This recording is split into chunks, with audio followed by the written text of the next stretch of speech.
BA third year home sciences students and MA/MSc food and nutrition students. इसके पिछले classes में हम लोग न्यूट्रिशनल रिक्वायरमेंट फॉर इन्फेंट्स के बारे में पढ़ रहे थे, जिसमें मैंने एडवांटेजेस ऑफ ब्रेस्ट फीडिंग बताया। यानी पहला पॉइंट अभी शुरू ही हुआ था, तभी स्टूडेंट्स की डिमांड आने लगी कि मैडम हम लोगों को प्रैक्टिकल रिकॉर्ड बनाना है, तो हम डाइट प्लान कैसे प्रिपेयर करें इसके बारे में पहले सिखाइए। तो आज स्टूडेंट्स जो क्लास होने जा रही है BA और MA लेवल पे, आप सभी को डाइट प्लान कैसे तैयार करते हैं, how to prepare a diet plan for anybody, मतलब किसी भी एज ग्रुप के किसी भी व्यक्ति के लिए जब हम डाइट प्लान प्रिपेयर करते हैं तो कैसे बनाएं, हमें किन किन बातों का डाइट प्लान बनाने से पहले जानकारी होनी चाहिए, ये या हमें इंफॉर्मेशंस कलेक्ट कर लेनी चाहिए, जिसके लिए भी हम डाइट प्लान बनाने जा रहे हैं। तो सबसे इम्पॉर्टेंट बात ये है कि आज जो हम लोग जानेंगे, आज का टॉपिक है 1 day diet plan for a pregnant lady either lactating mother. तो प्रेगनेंसी और लैक्टेशन का चैप्टर चूँकि आप पढ़ चुके हैं, इसलिए उनके लिए क्या डाइट प्लान्स होते हैं, कैसे बनाए जाते हैं, किन किन इन्फॉर्मेशंस को आपको कलेक्ट करना है। सबसे इम्पॉर्टेंट बात तो ये है कि ये दोनों लेडी हैं। सबसे इम्पॉर्टेंट चीज़ कि किस तरह के मेल के लिए कि फीमेल के लिए, उनकी एज ग्रुप क्या है, क्या वो किसी स्पेशल ग्रुप में हैं और या उनकी क्या रिक्वायरमेंट्स हैं। रिक्वायरमेंट्स का मतलब ये कि प्रेगनेंसी और लैक्टेशन ये दोनों ही स्पेशल कंडीशन है एक नॉर्मल लेडी के हिसाब से। और इन दोनों ही कंडीशन में उसकी requirements nutritional point of view से बढ़ जाती हैं। तो और बहुत ज़्यादा ज़रूरी है उसके ऊपर ध्यान देना जब वो डाइट प्लान बनाया जाए। डाइट प्लान बनाते समय उनकी हैबिट्स के बारे में, फूड हैबिट्स, उनकी लाइकिंग डिसलाइकिंग, फूड हैबिट्स हमारी बचपन से ही डिसाइड हो जाती हैं। उन हैबिट्स को हम बहुत जल्दी चेंज नहीं कर पाते हैं और वो इसलिए हमें उनकी हैबिट्स के ऊपर बहुत ध्यान देने की ज़रूरत है। हम ऐसी डाइट को सजेस्ट करें जिसको वो अडॉप्ट करें। दूसरी चीज़, वो वेजिटेरियन है या नॉन वेजिटेरियन ग्रुप की हैं, उनकी लाइकिंग और डिसलाइकिंग, वो किन चीज़ों को, जैसे वेजिटेरियन फूड है, नॉन वेजिटेरियन और एजिटेरियन फूड हैं, तो क्या वो प्योर वेजिटेरियन फैमिली को बिलोंग करती हैं या वेजिटेरियन फूड्स को लाइक करते हैं, या नॉनवेज खाना पसंद है, या केवल नॉनवेज की जगह केवल एग खाना पसंद है। तो उनकी क्या पसंद है, क्या नापसंद है, इसका विशेष रूप से ध्यान रखा जाना अत्यंत आवश्यक है। तो आज स्टूडेंट्स हम सब पहले जानते हैं कि डाइट प्लान बनाते समय हमें इन बातों को डाइट प्लान में एक चीज़ और बता दूं कि डाइट प्लान हमेशा सीजनल होना चाहिए। मौसम के अनुसार जो चीज़ें मिल रही हैं और जो इकोनॉमिक स्टेटस उस व्यक्ति का कैसा है, क्योंकि अगर हम सजेस्ट कर दें कि तुम रोज़ काजू, बादाम, पिस्ता और महंगे फल खाओ, और वो एक रिक्शा चालक है, वो प्रतिदिन मजदूरी करके अपने पेट का भरण पोषण करता है, तो ऐसे में क्या व्यक्ति इन चीज़ों को परचेज कर पाएगा? नहीं। तो हमें उस व्यक्ति के जिसके लिए हम डाइट प्लान करने जा रहे हैं उसका इकोनॉमिक स्टेटस कैसा है। दूसरी इम्पॉर्टेंट बातें मैंने आपको सब बता दी। According to age, according to sex, according to occupation का भी विशेष रूप से ध्यान देना है कि वो वर्किंग कंडीशन में है या घर पे ही रहने वाली महिला है तो वो घर पे रहने वाली है, या कोई भी हो तो वो किस स्टाइल का वर्क करता है, सेडेंटरी वर्कर है, मॉडरेट वर्कर है या हैवी वर्कर है। तो डाइट प्लान बनाना इतना ईजी नहीं है, लेकिन इन सारी इंफॉर्मेशंस को जब आप स्टूडेंट्स कलेक्ट कर लेते हैं तो डाइट प्लान आसान हो जाता है और वो डाइट प्लान बहुत पसंद भी किए जाते हैं। और जब हम उनके ICMR के साथ कंपेयर करके न्यूट्रिटिव वैल्यूज़ को देखते हैं तो वो परफेक्ट नज़र आते हैं। तो डाइट प्लान बनाते समय 4 कॉलम्स हम तैयार कर रहे हैं। सबसे पहली चीज़, ये डाइट प्लान्स आप प्रिपेयर करें और अपने प्रैक्टिकल रिकॉर्ड में भी लिखें, और साथ ही साथ जब आगे आप डाइटिशियन के पेशे में आएंगे, उसका पेशा जब आप अपनाएंगे तो आपको हर पेशेंट की डाइट्स को रिकमेंड करना होगा। उनके लिए 1 डे का डाइट सेलेक्ट प्लान करके उनको बताना होगा कि आप इस प्रॉब्लम में ये खाइए, इसमें ये अवॉइड करिए। तो उसको आप ध्यान रखते हुए आज की क्लास को आप अटेंड करें। पहला होता है मील टाइमिंग्स। मील टाइमिंग्स का मतलब होता है समय सारणी, हिंदी में समय सारणी कहते हैं, और ये डिपेंड करता है कई बातों के ऊपर, जैसे एसेंशियल जो इंफॉर्मेशंस हैं, मतलब स्पेशल कंडीशन है जैसे प्रेगनेंसी और लैक्टेशन की है।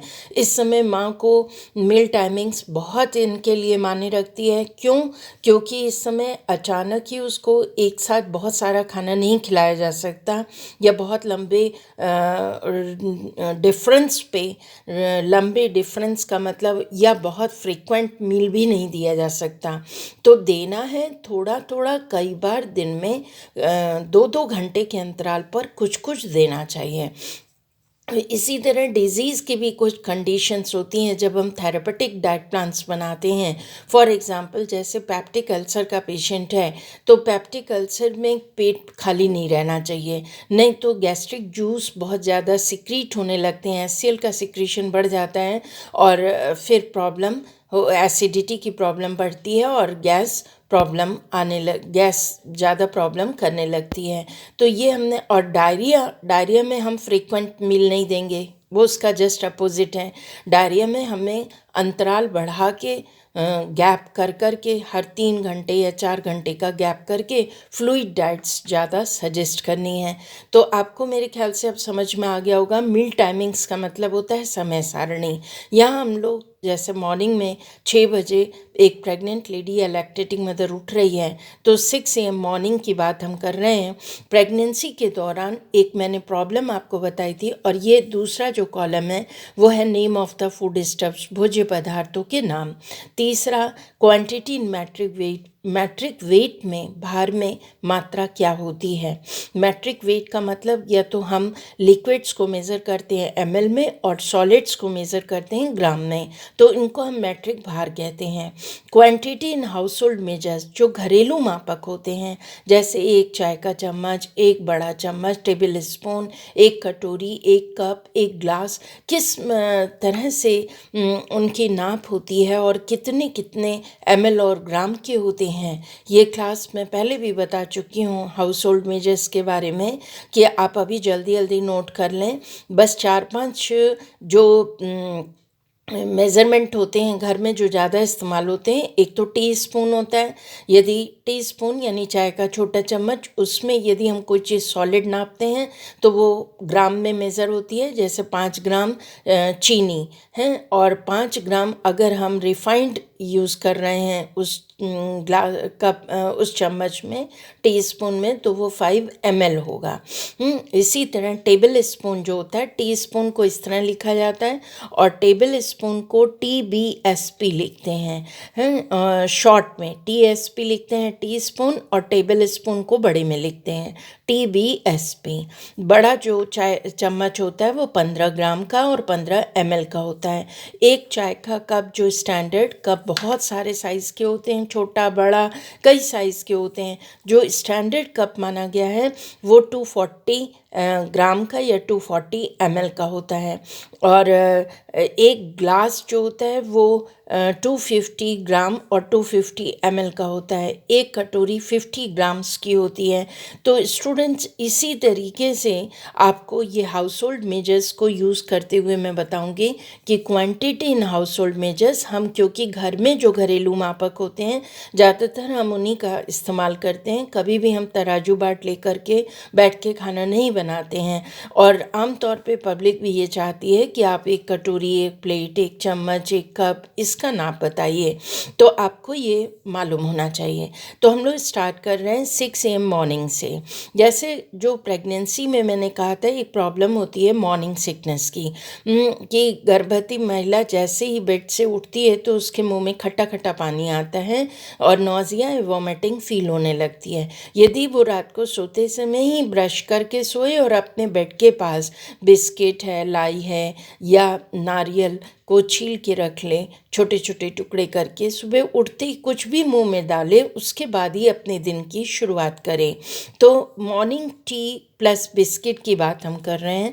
अगर 1 कप चाय बनती है, मॉर्निंग टी का मतलब टी वो 1 कप है यानी 240 ml, तो चाय में आधा कप तो दूध होगा यानी 120 ml, आधा कप शुगर, 1 टीस्पून, अगर ले रही है तो 5 ग्राम, क्योंकि उस समय उसको एनर्जी की आवश्यकता है, एक गर्भवती महिला को भी और एक लैक्टेटिंग मदर को जो माँ बच्चे को रात भर दूध पिलाती रही है या उसके ब्रेस्ट से मिल्क का प्रोडक्शन हो रहा है, तो उसे भी एनर्जी की आवश्यकता है। इसलिए दोनों ग्रुप को मैं साथ साथ लेकर के चल रही हूँ। यहाँ स्वीट बिस्किट्स, अब बिस्किट्स की जो क्वांटिटी होती है या जो उसकी मात्रा होती है, देखिए जो क्रैक जैक बिस्किट होते हैं या मोनेको बिस्किट होते हैं वो हल्के होते हैं, लेकिन जो स्वीट बिस्किट जिसे हम पार्ले जी कह रहे हैं वो 8 ग्राम का होता है। यदि हम 2 दे रहे हैं तो वो 16 ग्राम के होंगे।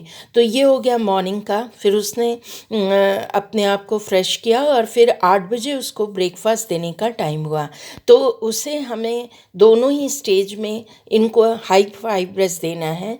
तो अगर उनकी पसंद नापसंद पे, अगर वो मीठा दलिया खाना पसंद करती हैं तो बहुत अच्छी बात है, तब वो दूध और चीनी के साथ बनेगा। हाँ बेटा, एक चीज़ मैं आपको बता दूं, आप कहेंगे कि मैडम चाय बन गई तो इसमें चाय पत्ती की कहीं न्यूट्रिटिव वैल्यू नहीं है। चाय जब बनती है या चाय का जब हम प्लान करते हैं तो केवल मिल्क की और शुगर की न्यूट्रिटिव वैल्यू ही निकाली जाती है, वाटर एंड चाय पत्ती की नहीं होती। फिर उसके बाद आए स्वीट दलिया और आइदर सॉल्टी दलिया। अगर हम स्वीट दलिया या सॉल्टी दलिया दे रहे हो, वो प्रिपेयर होने के बाद 50 ग्राम होना चाहिए यानी 1 कटोरी।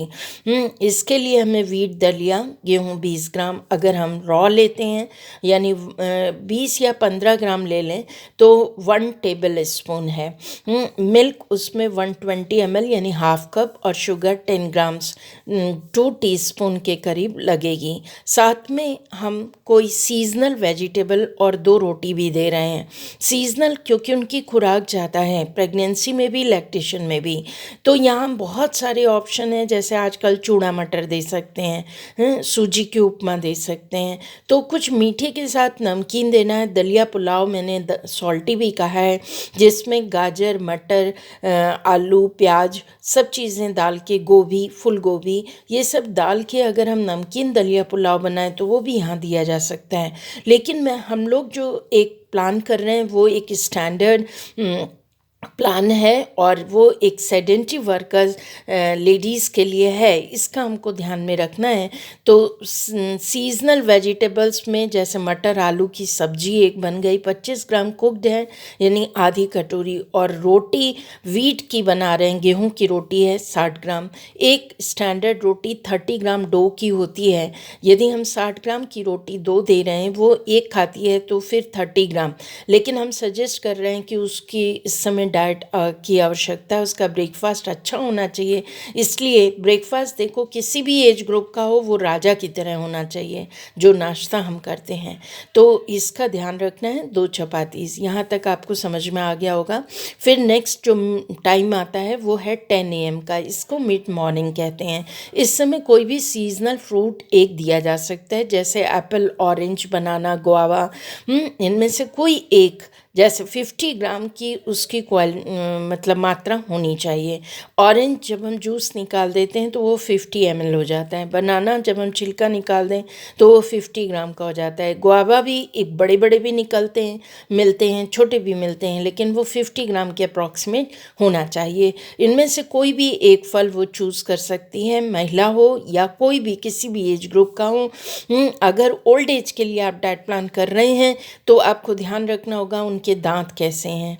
अगर उनके पास दांत की समस्या है या पर्सनल ये प्रॉब्लम आ गई कि दांत टूट गए हैं, तो उनको बनाना जैसा, या छोटे बच्चों के लिए देना है तो भी हमें ऑरेंज या बनाना जिसको हम मैश करके अच्छी तरह खिला सकें, उनको हमें प्लान करना चाहिए। फिर 12 बजे लंच का टाइम आया। लंच में हम लोग ईस्टर्न यूपी में रहते हैं जहाँ अरहर की दाल बहुत ज़्यादा लाइक की जाती है, इसलिए मैंने अरहर की दाल घर घर में बनती है तो अरहर की दाल जिसे रेड ग्राम दाल कहते हैं, ऑब्लिक राजमा या मिक्स दाल, सभी तरह की 4-5 तरह की दालें जो मार्केट में मिलती भी हैं, उन सभी दाल, मिक्स दाल का पैकेट मिलता है, वो 50 ग्राम के करीब कुक्ड होना चाहिए, यानी 1 कटोरी। राइस 25 ग्राम यानी आधी कटोरी, और कोई एक सीजनल वेजिटेबल जैसे carrot, cauliflower, beans, peas and potato यानी गाजर, गोभी, मटर और आलू की सूखी सब्जी दे रहे हैं, जो कुक होने के बाद आधी कटोरी तैयार होगी। इसके बाद अभी लंच में और चीज़ें, इन्हीं दाल हो गई। यदि हम दाल दे रहे हैं तो साथ में राजमा नहीं देंगे, इसमें ऑब्लिक लगे हैं, हम दोनों तीनों में से कोई एक ऑप्शन लेंगे। वेजिटेबल्स भी हम चेंज कर सकते हैं, जैसे यहाँ पर सेम आलू दिया जा सकता है, सेम मटर दी जा सकती है, तो जो भी सीज़न के अनुसार जो वेजिटेबल्स हैं वो दिए जा सकते हैं। साथ में मिल्क एंड मिल्क प्रोडक्ट एक होना चाहिए लंच में, तभी वो बैलेंस्ड होती है। तो कर्ड है 25 ग्राम्स, आधी कटोरी। रोटी गेहूं की है, आजकल जैसे ठंडा हो रहा है तो कर्ड ठंडा नहीं होना चाहिए, इसका ध्यान रखना है। गर्भवती महिला को खांसी नहीं आनी चाहिए, और जो लैक्टेटिंग मदर हो उसे भी किसी भी प्रकार का गले में इन्फेक्शन या सीजनल कोई भी इफेक्ट नहीं होना चाहिए, इसलिए नॉर्मल टेम्परेचर का दही होना चाहिए। रोटी, दही प्लेन भी दिया जा सकता है, शुगर के साथ ऐड करके, जैगरी के साथ ऐड करके, या कोई रायता या दही बड़ा टाइप का, जो भी अल्टरनेट करके बदल बदल के देना चाहिए।